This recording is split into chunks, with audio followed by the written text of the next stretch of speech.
जय हिंद मेरे साथियों, मैं आप लोगों के बीच में फिजिक्स पर बात करेंगे और मैं आशा करता हूँ कि आप अच्छे होंगे, मस्त होंगे, जिंदाबाद होंगे, जहाँ भी होंगे स्वस्थ होंगे। और हम लोग की फिजिक्स में आज प्रकाश का परावर्तन अपवर्तन जो गोले दर्पण की जो बात किया गया था, तो आज हम लोग के पास प्रकाश का अपवर्तन प्लस आगे प्रश्न चलेगा और आज हम लोग का टॉपिक ख़त्म हो जाएगा। कल हम लोग लेंस पढ़ेंगे और लेंस के बारे में मिलेगा और मेरे साथ जुड़ते रहेंगे लास्ट तक। तो मैं आपको उसी में बीच में या तो लास्ट में मैं आपको बताऊंगा कि कौन सा क्वेश्चन पूछने वाला बोर्ड से, किस तरह का बोर्ड से पूछता नहीं है। और आपको पता है कि प्रथम बैच यूट्यूब पर मिल रहा है फ्री में और उसका आप अच्छे से प्रयोग करें, जो कि आपके जीवन में उसका बहुत बड़ा योगदान होने वाला है। और स्टूडेंट विद सूर्यकांत चैनल पर आप अपने मित्रों को भी जोड़ने का कोशिश करें, जिससे कि उनको भी 11 का पेपर देख लिए हैं और कुछ लोग नहीं दिए हुए हैं, तो उनको भी यहाँ पर बुलाइए, उनको पढ़ने के लिए सलूशन बताइए कि यहाँ पर टॉपिक बाय टॉपिक और कौन सा क्वेश्चन कहाँ से पूछने वाला है, सारी चीज़ यहाँ बताया जाएगा। ठीक है, अब हम चलते हैं अपने क्वेश्चन पर चलेंगे। सबसे पहले हम आंकी प्रश्न लगाएंगे, उसके बाद हम डिफिनीशन की बात करेंगे। तो हम लोग के पास आंकी प्रश्न की बात किया जाए तो आंकी प्रश्न क्या हो, किस तरह का पूछा जाएगा, क्या हम लोग के पास जो फार्मूला जो दिया गया है उसी फार्मूले पर हम लोग का हल होगा कि नहीं हल होगा, इसके बारे में हमको पता होना चाहिए। मैं बात करता हूं कि यदि आपसे जुड़ी उससे कोई भी न्यूमेरिकल आता है, सिंपल से पहले न्यूमेरिकल देखेंगे हम लोग। आंकिक प्रश्न प्रथम बैच फिजिक्स का प्रथम बैच स्टार्टिंग है, आपको यहाँ पर सारी चीज़ें मिल रही हैं। फिजिक्स प्रथम बैच, फिजिक्स प्रथम बैच 2025 में आपके सामने लाया गया स्टूडेंट विद सूर्यकांत चैनल पर। देखेंगे कि यहाँ पर मैंने जो बताया हूँ कि अभी जस्ट की आंकिक प्रश्न की मैं बात कर रहा हूँ। आंकिक प्रश्न मैंने क्यों बोला, क्यों मैंने आंकिक प्रश्न की बात कर रहा हूँ, सबसे पहले क्योंकि यहाँ से आपको पेपर में देखने के लिए मिलता है और मिलेगा भी, सारे चीज़ मिलेगा। पहले क्वेश्चन की मैं बात करूँगा तो हमारे पास क्वेश्चन जो दिया गया है 4.0 सेंटीमीटर के साइज की 4.5 सेंटीमीटर साइज की कोई सुई, साइज की कोई सुई, कोई साइज की कोई सुई, जब कोई भी साइज की सुई ले लो 15 सेंटीमीटर फोकस दूरी के, 15 सेंटीमीटर फोकस दूरी के, 15 सेंटीमीटर फोकस दूरी के किसी उत्तल दर्पण से, दूरी के किसी दूरी के किसी उत्तल दर्पण से 12 सेंटीमीटर, दर्पण से 12 सेंटीमीटर दूर रखी है, दूर रखी है। यदि मैं दूर रखा हूं तब प्रतिबिंब की स्थिति, प्रतिबिंब की स्थिति तथा आवर्धन लिखिए, तथा आवर्धन लिखिए। क्या होता है जब, इसी में दिए गए, क्या होता है जब, क्या होता है जब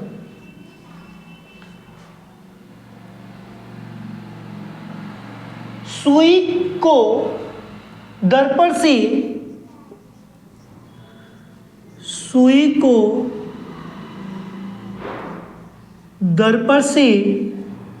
को दर्पण से दूर ले जाते हैं,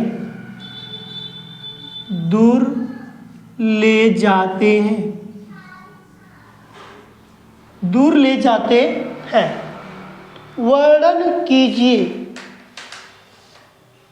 दूर ले जाते हैं।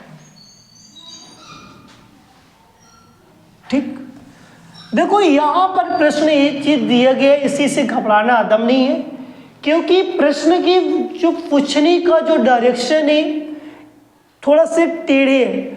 4.5 सेंटीमीटर की साइज की कोई भी सुई है, मान लो कि जो मेरा मार्कर है यही मेरे पास क्या है, सुई है। देखो यदि मुझे कल का मैं फार्मूला भी बताया हूँ किस तरह के फार्मूले का यहाँ पर प्रयोग करना है, उसी चीज पर हमको यहाँ पर काम करना है। तो यदि नहीं पता चल रहा है, सबसे पहले फार्मूला देख लो सबका।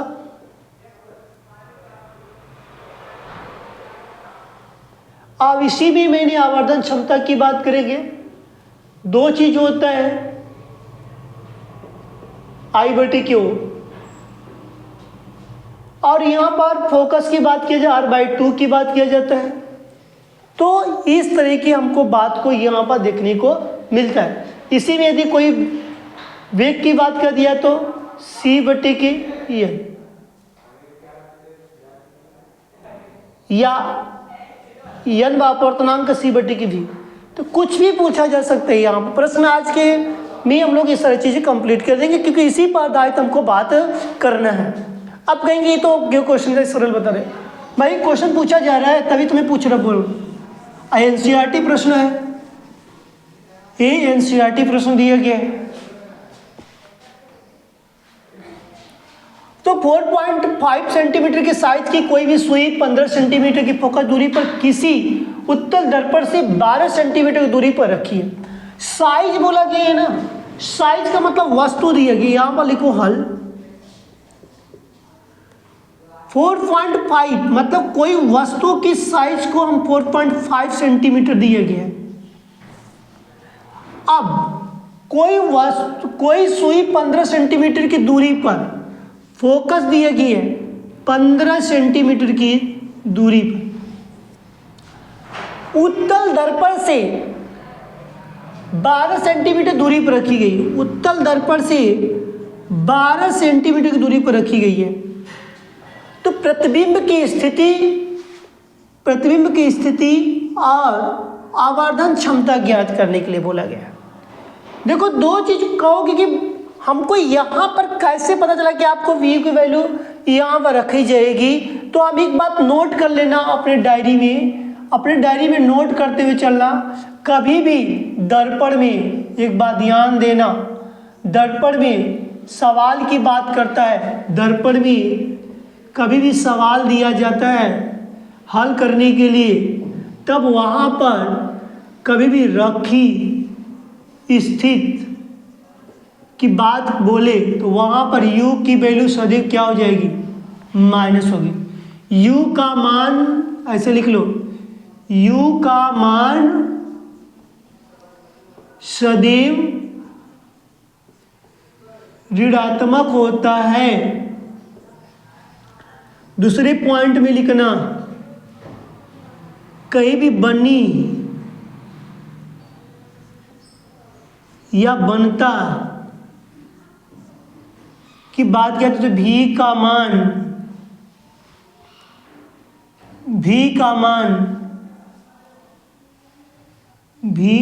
मान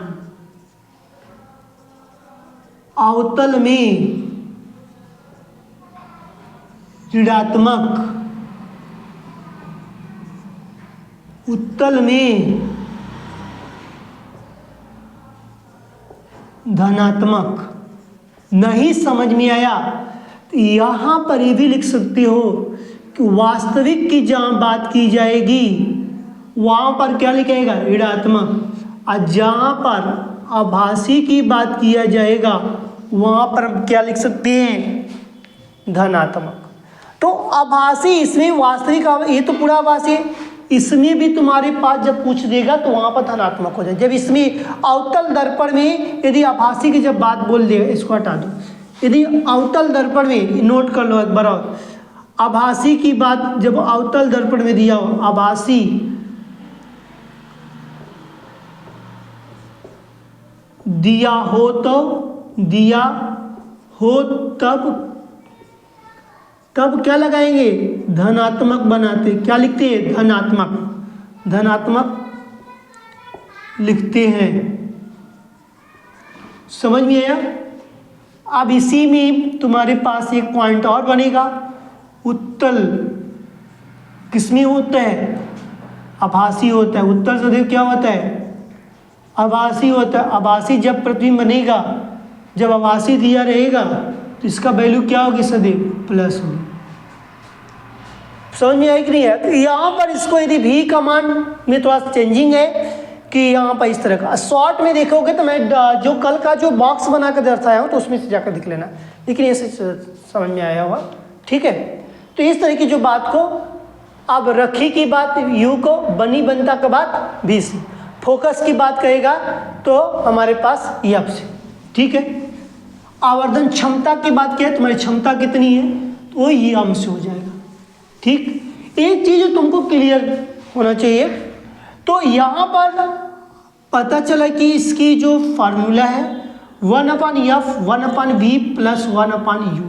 क्यों ऐसा लगा, क्योंकि ये क्या है, ये हमारे पास दर्पण है। जब दर्पण का ये फार्मूला है तो हम लिख सकते हैं कि 1/f की वैल्यू कितनी है, 15 सेंटीमीटर। तो यहाँ पर मेरे पास यदि बात किया जाए तो इसकी जो वैल्यू है नहीं पता, प्लस इसकी वैल्यू पता है, हाँ, -12। अब इसको इधर लाएंगे तो मेरे पास 1/v इक्वल्स 1/15 प्लस में 1/12। अब देखो इसका 12 और 15 का लसा लेंगे तो 60 होगा, कि 15 चौके 60, अब 12 में से 60 आएगा कि नहीं आएगा, दोनों के पारे में आएगा कि 15 चौके 60, अब 12 पचे 60, दोनों में आता है 60। इसका मतलब 1/v बराबर 60,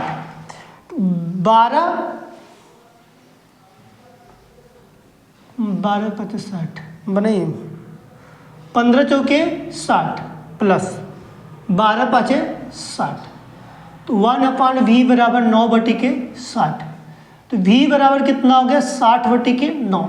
इसको मैं डिवाइड करता हूं तो v का मान कितने आ जाएगा, डेसिमल में आ जाएगा। अब तुमने अब यहाँ पे इसकी वैल्यू की बात किया जाए, 6 9 60 है,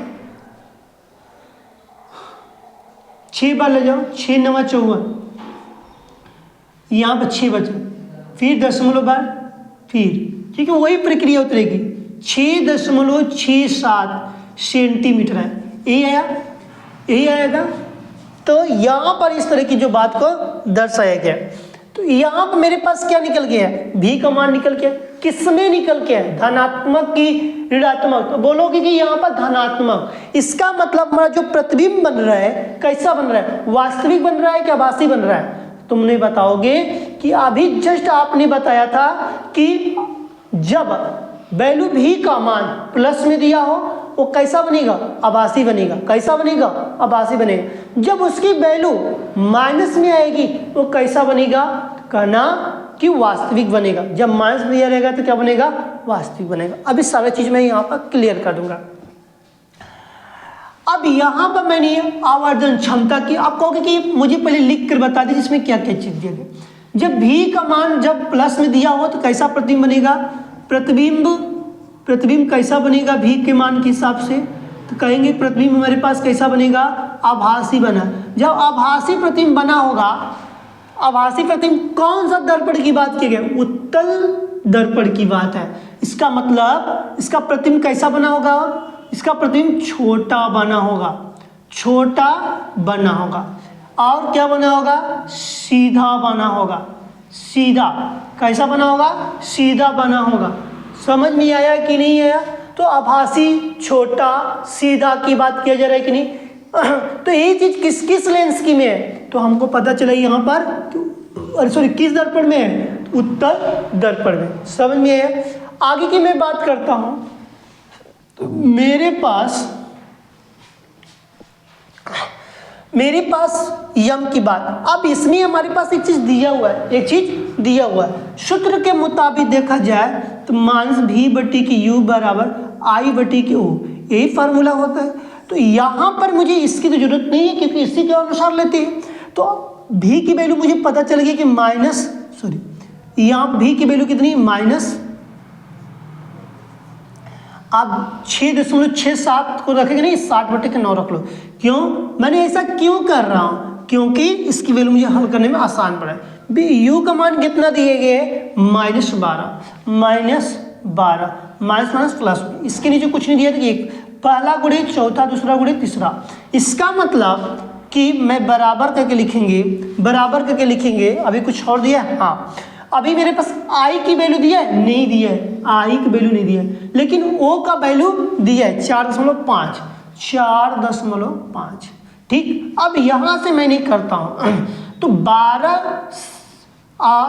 60 गुणे 1, 60 कम 60, 7 गुणे 12, तो यहां पर लिख सकते हैं 60/7 गुणे 12 बराबर आई बटे के 4.5, 12 पंजे 60, 12 पचे 60। ठीक, अब कटेगा, नहीं कटेगा, अभी कटेगा, नहीं काट सकता है, हम तिर्यक मल्टीप्लाई करते हैं। 5 गुणे 4.5 बटे के 7 बराबर आई। अब देखिए कटने लायक तो लग नहीं रहा है, हम कहें नहीं कटेगा, इसका गुणा करें, 5 पचे 25 के 5 लगा 2, 5 चौके 20, 2 22, मतलब 22.5 बटे के 7 किसकी मान है, आई का। हम इससे भाग देते हैं, 7 तरीके के, हमको आता नहीं है, 22.5 में 7, 7 तरीके 21, एक आया कट्टम कुट्टम, 10 यहीं पर लगा दो। अब यहाँ पर 7 दूनी के 14, 7 दूनी के 14, एक उतरा 10 लगाए 0, 7 कम, मतलब कि 3.21 आया। किसका मान है, आई का मान है, कितने में 3.7, 2 सेंटीमीटर, 1 सेंटीमीटर है। आया कि नहीं आया, स्पष्ट हो कि नहीं। तो प्रतिबिंब दर्पण पर दिया गया, दर्पण के मतलब कि आभासी बनेगा, सीधा बनेगा, सीधा मतलब बोला गया, लेकिन दर्पण के पीछे की बात की कहाँ बनेगा, तो कोई पूछेगा तो बोल देना कि दर्पण के पीछे की बात कर, पीछे बनेगा, छूटा हुआ था तो बनता है। तो इस तरह की जो बातों को यहाँ पर हमारे पास दिया गया, और यहाँ पर मेरे पास आवर्धन क्षमता की बात किया गया था, तो यहाँ पर इसका मिस्टेक हो गया,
यहाँ बस 60/9 है ना, गड़बड़ है।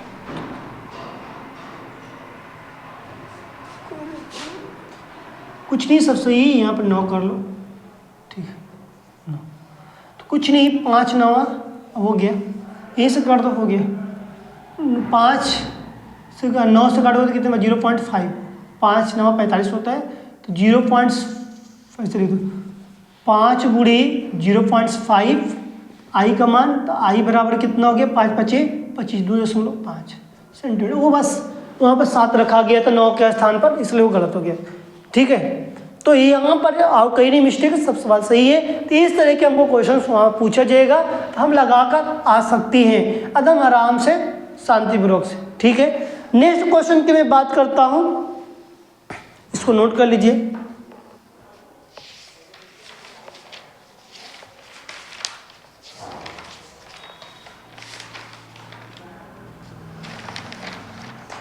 नेक्स्ट क्वेश्चन पे मैं चलता हूं।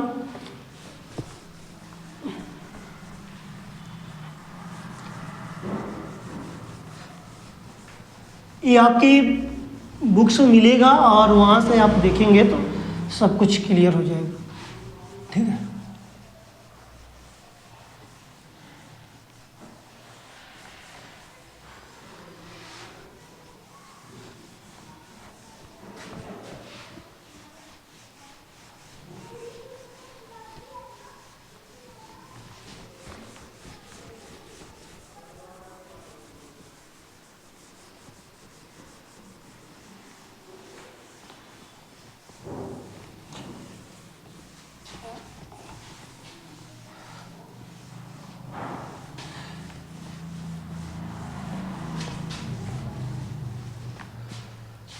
देखिए नेक्स्ट क्वेश्चन की मैं बात करूंगा। गोली दर्पण की फोकस दूरी की परिभाषा दीजिए। यहां पर गोली दर्पण की फोकस दूरी की परिभाषा, देखो प्रश्न जो दिए लिखते चलते हैं। गोली दर्पण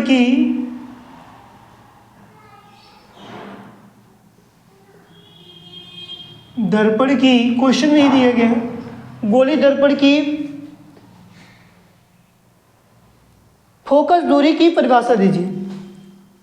गोली दर्पण की फोकस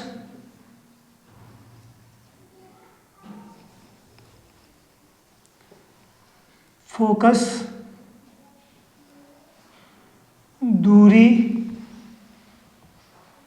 की परिभाषा दीजिए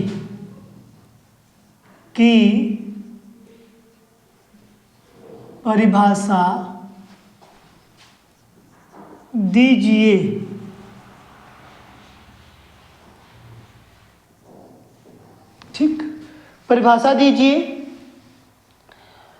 एक अवतल दर्पण के सामने से एक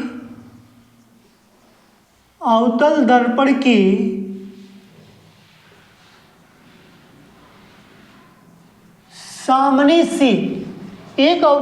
क्या हो जाएगा, सामने से 10 सेंटीमीटर की दूरी पर रखी, सामने से 10 सेंटीमीटर दूरी पर रखी, 10 सेंटीमीटर दूरी पर रखी, क्या दूरी पर रखी, रखी वस्तु का 3 गुना वास्तविक, वस्तु का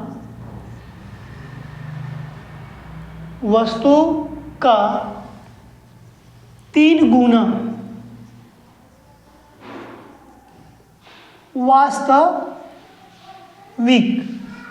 वास्तविक प्रतिबिंब बनते हैं, वास्तविक प्रतिबिंब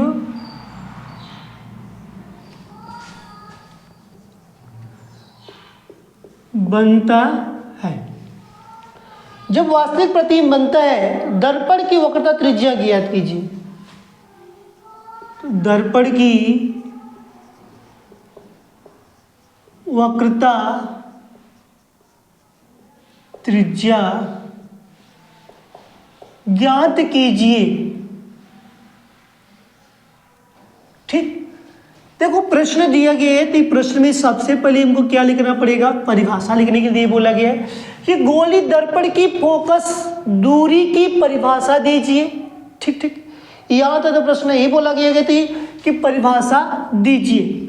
एक अवतल दर्पण के सामने से 10 सेंटीमीटर की दूरी पर रखी, कोई भी 10 सेंटीमीटर की दूरी पर कोई एक वस्तु रखा गया है, लेकिन वस्तु का 3 गुना वास्तविक प्रतिबिंब बनते हैं। अब बताओ वास्तविक का मतलब किस में आएगा, प्लस में कि माइनस में। अभी कहोगे भैया कि मुझे जस्ट पता चला कि यहाँ पर मुझे वास्तविक का मतलब चला कि माइनस चला, कैसे कि जस्ट हमने सर्वप्रथम पहले ही बता दिया कि वास्तविक जब अवतल दर्पण में बात किया जाता है तो इसका मतलब हमारे पास जो मतलब कोई भी वैल्यू का जो मान दिया जाएगा किस में दिया जाएगा, माइनस में। यदि आभासी होता तब कहते हैं कि प्लस में होता। तो यहाँ पर दर्पण ध्रुव के यहाँ पर लिखेंगे तो दर्पण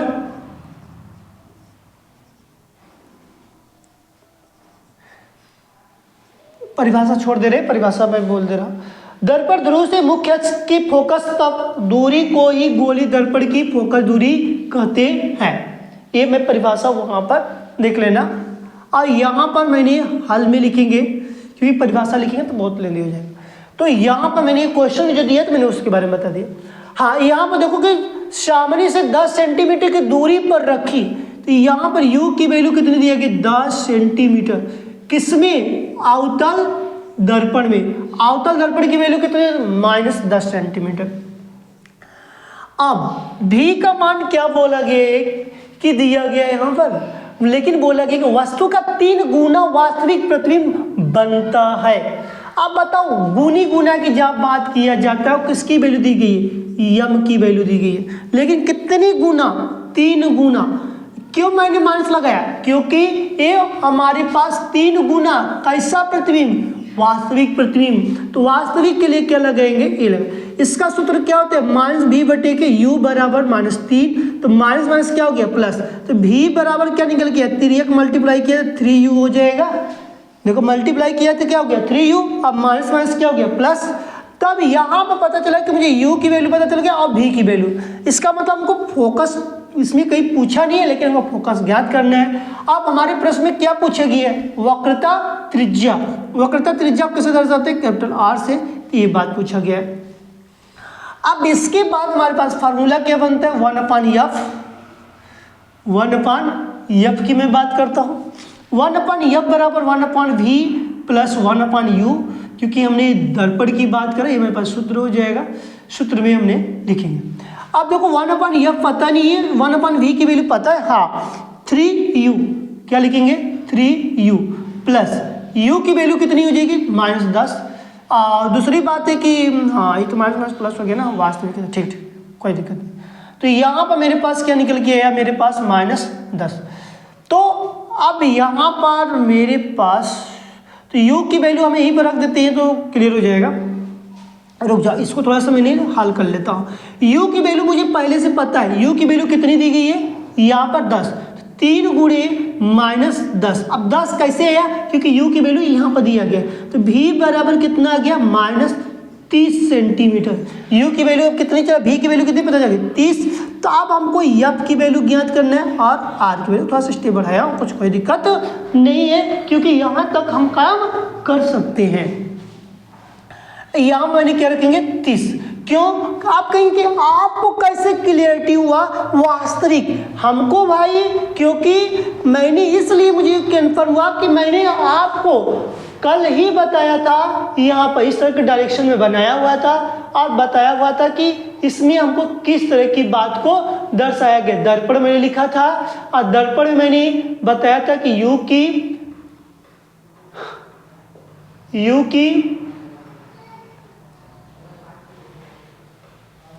UVF आगे पीछे लिख सकते, कोई दिक्कत नहीं। अवतल लिखा था और यहाँ पर उत्तल लिखा था। मैंने बताया था कि ये सब प्लस होता है, ये माइनस होता है, ये माइनस माइनस प्लस होता है माइनस। मैंने यहाँ बोला था कि ये आभासी की बात, ये मैंने बताया था कि वास्तविक। अब बताओ, जब वास्तविक बोला गया तो v का मान क्या है, माइनस आया कि नहीं है। तो इसी चीज को हमारे पास देखो v का मान क्या है, माइनस आया है कि नहीं है, आया है। इसका मतलब कि हमारी वैल्यू सही आ रही है, 1/f। अब इन दोनों का मान तक करोगे सही ढंग से, ये माइनस ऊपर में तो ये -10। अब दोनों का लसा लोगे तो कितना आएगा, 30 ही आएगा। 30 से कम 30, 10 3 30, 3 ही आएगा। तो अब यहाँ पर कितना हो जाएगा, यहाँ पर कहोगे कि हमारे पास 1/f, तो 1/f बराबर तो 3 कितना हो जाएगा, 4, तो -4/30। तो f बराबर कितना हो जाएगा, तो हम लिखेंगे इसी का उल्टा कर देंगे, तो -30/4। 2 से काटो 15 आ जाएगा, 15 दूनी के 30, तो यफ बराबर -15/2। तो यफ बराबर कितना हो जाएगा, इसको मैं जब भाग दूंगा तो 2 7 14 -7.5 सेंटीमीटर आया कि नहीं। ये हमारे पास क्या निकल गया, फोकस निकल गया, क्योंकि प्रश्न में तो फोकस पूछा नहीं है, हमको तो पूछा गया है किसका वैल्यू, हमको किसका वैल्यू पूछा गया है, आर की। अब देखो, अब यही पर मैं बात करता हूँ कि अब एफ बराबर क्या होता है, r/2। ये हमारे पास फार्मूला होता है, ये मेरे पास सूत्र होता है। सूत्र के हिसाब से देखा जाए तो एफ की वैल्यू कितनी है, 7.5 बराबर r/2। तिर्यक मल्टीप्लाई तो r बराबर 7.5 गुणे 2, तो 2 5 10, 7 9 14 15 आया कि नहीं है। तो r की वैल्यू कितनी आएगी, कहोगे r की वैल्यू 15 सेंटीमीटर आ गई। यही तुमसे प्रश्न पूछा गया था, प्रश्न तो यही पूछा था। तो प्रश्न का जो वेट होता है, मैंने पहले ही अपने वीडियो में बोल दिया, देखो भाई यहाँ पर तुमको मैं मतलब कि आंकिक प्रश्न में तुमको नहीं आया तो फिर मुझे बताना, लेकिन एक बार हमारे जो स्टूडेंट विद सूर्यकांत चैनल पर आओ, उसके बाद उसमें मतलब आंकिक प्रश्न में देखो, तब उसके बाद बताओ कि क्या यहाँ पर समझाने का तरीका तुमको अलग अलग करने के तरीका न आया तो मुझे बताना। अब मैं इतने साथ कर रहा हूँ कि तुमको जो पढ़ा दिया वो इस तरह का प्रश्न आया तुमने खुद ही करके आ जाओगे, ठीक है।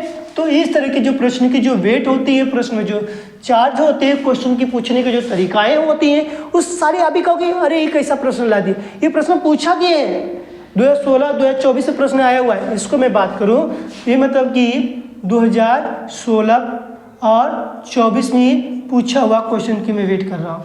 ये बात ऐसा नहीं मैं उठा कर अपनी ला दिया, नहीं, जो प्रश्न पूछा जाता है उसी को मैं हम लोग कार्य करके तुम्हारे बीच में लाते हैं, जिससे कि तुम्हारे बीच में अभी से तुमको दिया जाएगा थोड़ा तो कहते ना कि हम छोटे बच्चे तो हमको दवा का आधा दिया जाता है तोड़कर, क्यों, क्योंकि हमारी सहने की शक्ति धीरे धीरे बढ़ जाए, दम बढ़ जाएगी तो हमको पूरा टैबलेट दे दिया जाएगा, तब वो खा लेने में कोई दिक्कत नहीं है। इसीलिए तुमको पहले ही से तुमको थोड़ा थोड़ा दिया जा रहा है डोज में, इसलिए तुमको वहाँ पर जा जाते हैं कोई दिक्कत परेशानी ना हो, ठीक है। इसको नोट करो जल्दी से भाई।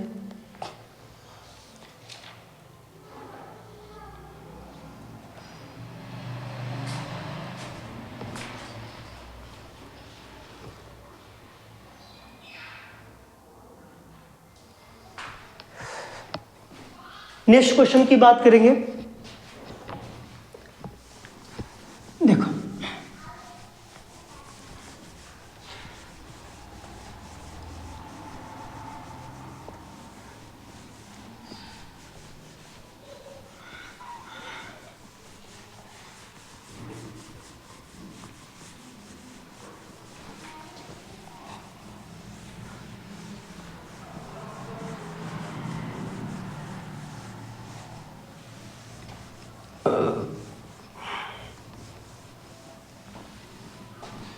देखो अब नेक्स्ट क्वेश्चन हमारे बीच में है, किसी माध्यम में प्रकाश का वेग, किसी माध्यम में प्रकाश का वेग,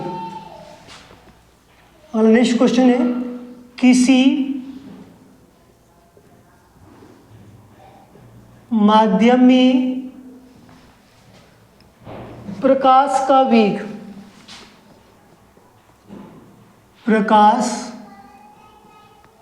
का वेग, प्रकाश का वेग 1.5 × 10⁸, 1.5 × 10⁸ मीटर पर सेकेंड, मीटर पर सेकेंड है। इस माध्यम से, इस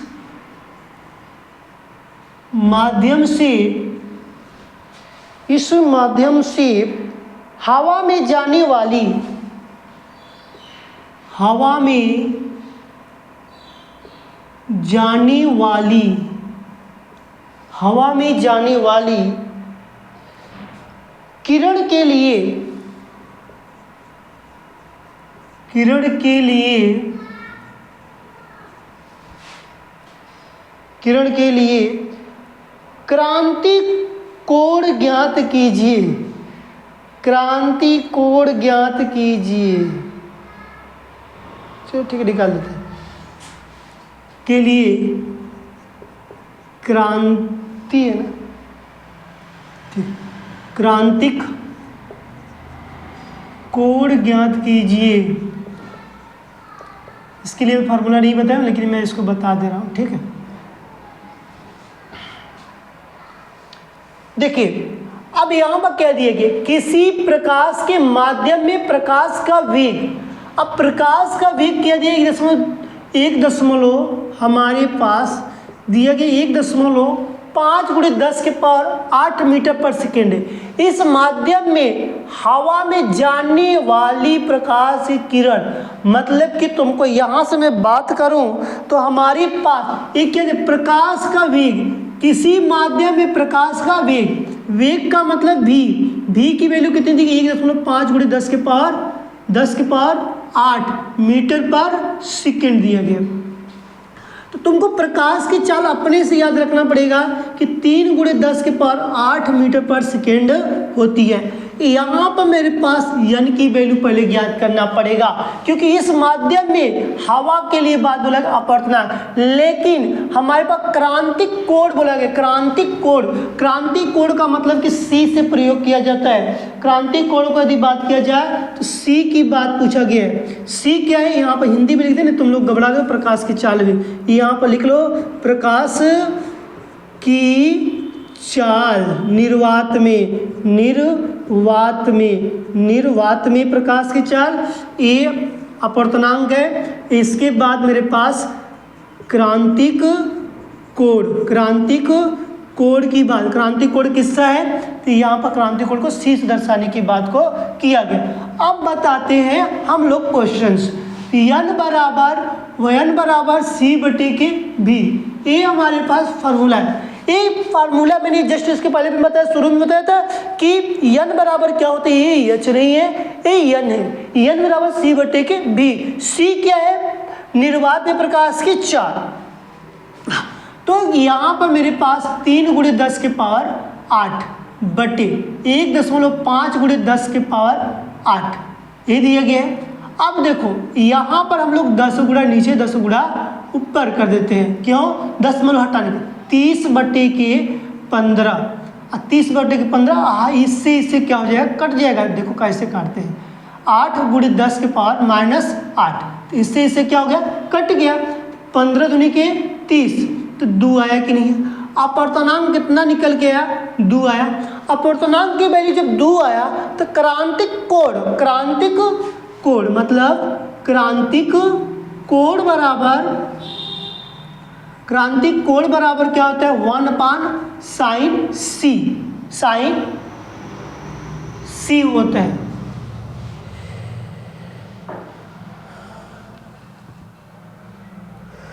नहीं, क्रांतिक कोण को साइन,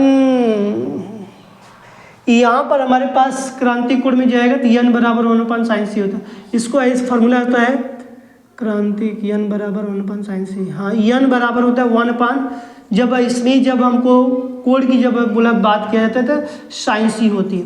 ये n अपवर्तनांक में ही जाता है, अपवर्तनांक कहीं होता है तो n बराबर क्या होता है, 1/sin C होता है। ये हमारे पास सूत्र होता है। इसी सूत्र को हम लोग देखो घुमाते कैसे हैं, n की वैल्यू दिया गया है, इसकी वैल्यू नहीं दिया है, बस sin C = 1/2 sin C। अब देखो, अरे सॉरी, n ये लिख देंगे, तो साइन जो C है 1/2। अब 1/2 किसकी साइन में वैल्यू होती है, ये किसकी वैल्यू होती है, तो कहोगे साइन C में साइन 30 अंश की वैल्यू होती है। साइन से हट गया तो C बराबर 30 अंश। अब बताओ क्लियर है कि नहीं, क्लियर है कि नहीं। अब तुम खुद बताओ कि मैंने कैसे किया। किसी माध्यम में प्रकाश का वेग 1.5 × 10⁸ मीटर पर सेकेंड, इस माध्यम से हवा में जाने वाली प्रकाश की किरण का क्रांतिक कोण ज्ञात करने के लिए, तो यहाँ पर पहले प्रकाश का वेग दिया गया है, माध्यम में प्रकाश का वेग, तो वेग की वैल्यू दिया गया। निर्वात में प्रकाश की चाल C की वैल्यू हमको पता नहीं थी, इसलिए हमने यहाँ पर लिख दिया 3 × 10⁸ मीटर पर सेकेंड होता है। लेकिन अपवर्तनांक नहीं पता था, इसलिए n, क्रांतिक कोण तो पता नहीं है था। अब क्रांतिक कोण को साइन C से भी दर्शाया जाता है, और यहाँ पर जो दिया गया है, ठीक, क्रांति कोण को साइन सी लिख लेना, यहाँ पर सी मत लिखना, साइन सी से प्रयोग किया, ठीक है, साइन से क्लियर स्पष्ट होगा। तो यहाँ पर n बराबर, ये हमारे पास सूत्र है, ये हमारे पास सूत्र की बात किया जाएगा। तो सूत्र में ही n बराबर सी बटे के भी है, और जो कि 10 गुणा मैंने ऊपर नीचे किया, इसको मैंने इसलिए भेजा ऊपर कि तुमको खटने में थोड़ा आसानी रहे। 15 दूनी के तो n की वैल्यू 2 आ गया। अब n बराबर क्या होता है, अपूर्णांक 1/n sin c होता है। ये सूत्र मैंने नहीं बताया था, लेकिन ये मेरे पास सूत्र होता है, मैं भी थोड़ा सा आगे आएगा। तो यहाँ पर मेरे पास साइन सी बराबर 1/n, तो ये तिर्यक में मल्टीप्लाई किया तो बस 1/2। अब हमको 1/2 किसका मान होता है, साइन 30 मान, साइन से कट गया तो मैं सी बराबर 30 डिग्री। क्लियर है। अब हम लोग के पास जो सवाल की जो बात किया था मैंने, सवाल इसी तरह का हमारे पास पूछा जाता है, जिससे कि आप लगाकर आ सकते हैं। ठीक है। अब हम लोग के पास प्रकाश के अपवर्तन के नियम की बात करते हैं। बस इसके बाद हम लोग का टॉपिक्स कंप्लीट हो जाएगा, और उसके बाद जो बचा कुचा रहेगा उसी में हम बता देंगे लास्ट में। देखिए यहाँ पर मेरे पास सिंपल सी परिभाषा है और थोड़ा लेंदी भी परिभाषा, दोनों में परिभाषा रखता हूँ, जिससे दोनों तुम लोगों को परिभाषा याद हो जाए। कोई पूछे तत्काल तो तत्काल बताओ। देखो यहाँ पर बात किया जाता है कि प्रकाश के अपवर्तन की बात करना है।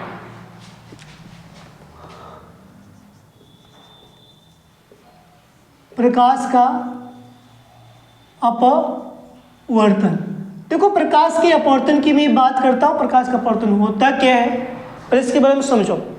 प्रकाश के अपवर्तन की यदि मैं बात करूँ डायग्राम के माध्यम से, डायग्राम मेरे देखो इस तरह का होता है, और डायग्राम में सिंपल से बात ध्यान देना कि मान लो ये टप है, ये थोड़ा सा छोटा कर दो इसको,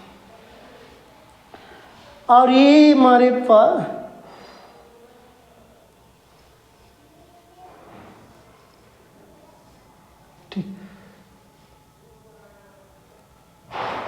देखो, तो हमारे पास जो दिखता है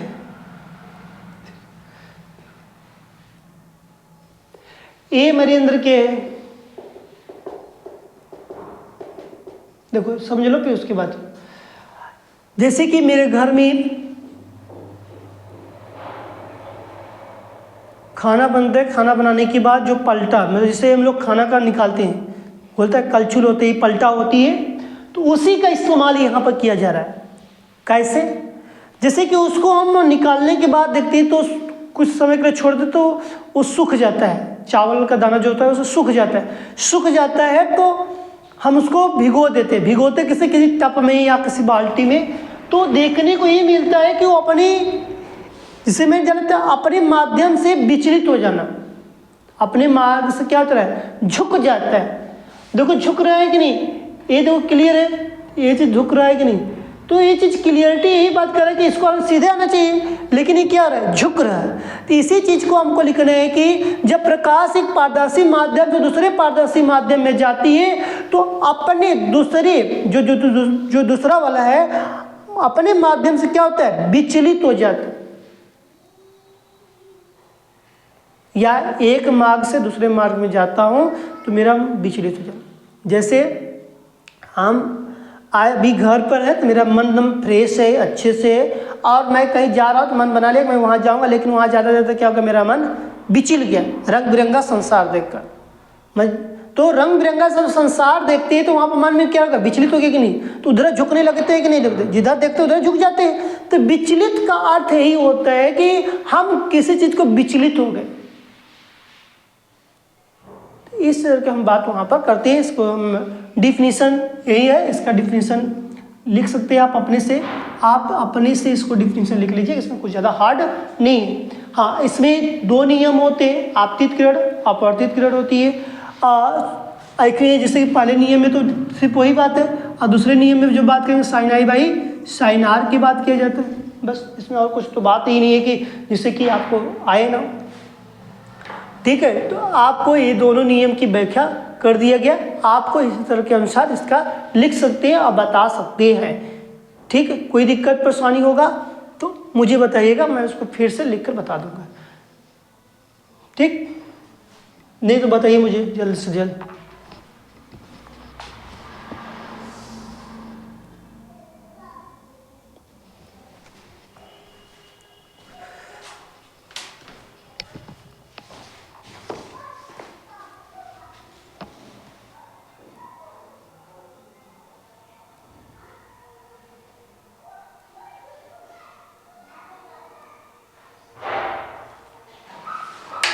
लिख दे, चलो देखो, लिखो मेरे साथ। जब प्रकाश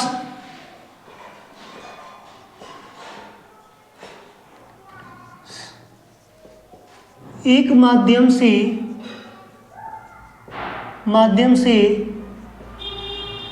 दूसरे माध्यम जब प्रकाश एक माध्यम से दूसरे माध्यम में जाती है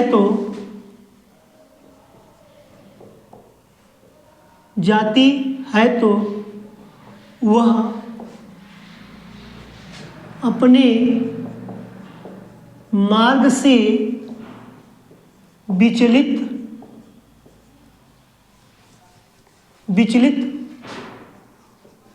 हो जाती है। उसे या अपने मार्ग विचलित हो जाती है, उसे प्रकाश का अपवर्तन कहते हैं। देखो दूसरा, देखो परिभाषा, या ये वाला परिभाषा नहीं याद रखोगे। जब प्रकाश एक पारदर्शी माध्यम से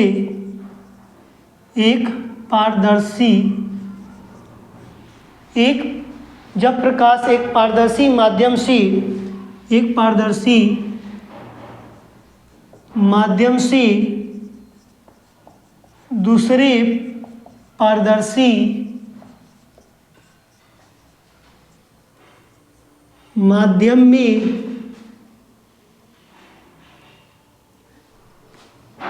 जब प्रकाश एक पारदर्शी माध्यम से दूसरे पारदर्शी माध्यम में प्रवेश करता है तो, या प्रवेश करती है तो, या करती है तो, या करता है तो लिख लो, करता है तो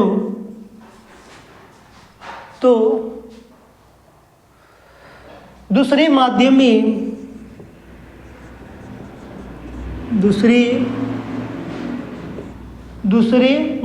में जाने पर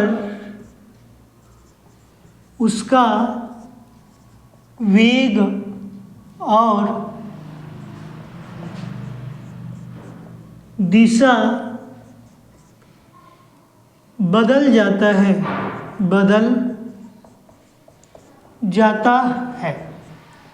समझ में आई कि नहीं है? एक पारदर्शी माध्यम से दूसरे पारदर्शी माध्यम में प्रवेश करता है तो दूसरे माध्यम में जाने पर इसका वेग और दिशा क्या हो जाता है? बदल जाता है। इस घटना को आप क्या कर सकते हैं? इस घटना को प्रकाश का अपवर्तन कहते हैं, या अपवर्तन कहलाता है। इसमें कितने नियम होते हैं अपवर्तन के?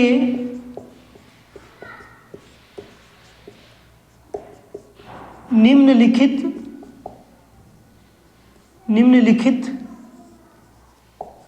2 नियम होते हैं। कितने नियम होते हैं? 2 नियम। पहला नियम क्या कहता है? आपतित किरण आपतन बिंदु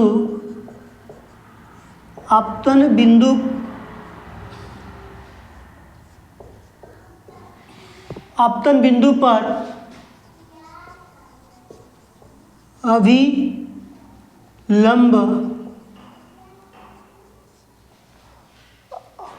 आपतित किरण आपतन बिंदु पर अभिलंब तथा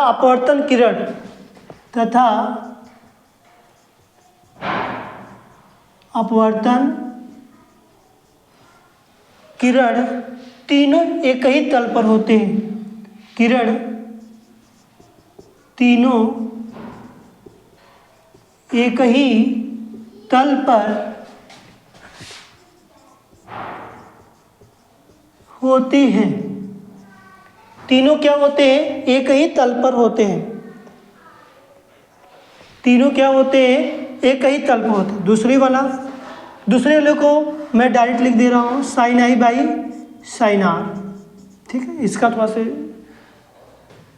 समझ में आया। तो इस तरह की हमारे पास जो बात किया जाए तो इसका भी बहुत छोटा है। एक निश्चित तरंग दैर्ध्य जो होती है, आपतन जो कोण की यदि मैं बात करता तो वही चीज़ की एक निश्चित तरंग दैर्ध्य जो आपतन कोण की जो साइन कुज्जा, अपवर्तन कोण की साइन आई है, जो साइन आर की बात करता है, तो ये जो साइन आई और साइन आर की जो बात कर रहा है, तो इसी के जो अपवर्तनांक एक नियतांक के रूप में होता है, नियतांक के रूप में लिखा जाता है। तो इसी को हमको बात करना, जैसे कि मैं यहाँ पर डायग्राम बनाया था, या तो यही परिभाषा बोलो या तो यही परिभाषा बोलो, इसके दोनों नियम की मैंने यहाँ पर व्याख्या कर दिया। तो हम लोगों के पास आज दर्पण कंप्लीट होता है। दर्पण क्या होता है, कंप्लीट होता है। दर्पण हम लोग के पास समाप्त हुआ। कल हम लोग के पास जो टॉपिक स्टार्ट होगा लेंस। कल का जो टॉपिक रहेगा लेंस से रहेगा, क्योंकि इस टॉपिक में किसी को पूछना होगा कुछ भी तो आप पूछ सकते हैं बेहिचक। कल हम लोग का जो इसमें मैंने अंकी प्रश्न बताया उसको अच्छे से ध्यान दीजिएगा, क्योंकि इस दर्पण से आपको यदि सवाल पूछने की कार्य किया जाता है तो दर्पण से अंकी प्रश्न। आइए हम लोग का डिफिनीशन कोई पूछता है तो उसके लिए कल का जो टॉपिक हमारे पास लेंस होगा, आप उसको लेंस भी पढ़ लीजिएगा और हमारे पास आइएगा तो कल हम लोग लेंस पे अच्छे से विचार करेंगे, ठीक है। और जो भी टॉपिक पढ़ा है अपने मित्रों को भी बताइएगा कि इसको शेयर भी कर दीजिएगा, थोड़ा सा उनको भी क्या मिले, लाभ मिले और उनको भी प्रॉफिट मिले। तो आज ये टॉपिक यहीं पर रहेगा, ठीक, ओके।